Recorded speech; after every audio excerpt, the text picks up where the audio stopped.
நாம் இப்போ போகி வீட்லேயே கொண்டாட போகிறோம்.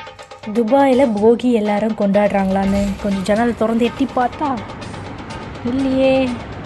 பழையன கழிதலும் புதியன புகுதலும் தானே போகி. ஸோ பழைய முன்விரோதம் தான் ஃபஸ்ட்டு நான் வந்து நான் கொளுத்த போகிறேன்.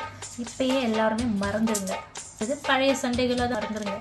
இது பழைய வாக்குவாதம், தீய பழக்கங்கள், ஸோ இந்த ட்ரக்ஸ் எல்லாம் அடிக்ட் ஆகிருவீங்களா அவங்களாம் தயவுசெய்து இதெல்லாம் மறந்துடுங்க.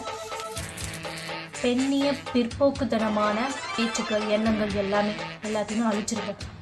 ஆரோக்கியமற்ற உணவு முறை, ஸோ ஆரோக்கியமான உணவு சாப்பிடுங்க.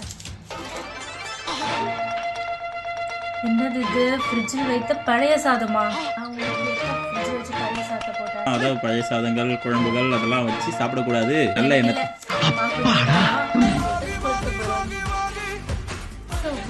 துபாயில் போகி வெளியில் கொண்டாடினா ஜெயிலில் பிடிச்சி போட்டுருவாங்க, வீட்டில் கொண்டாடினா அலாரமே காட்டி கொடுத்துருமே.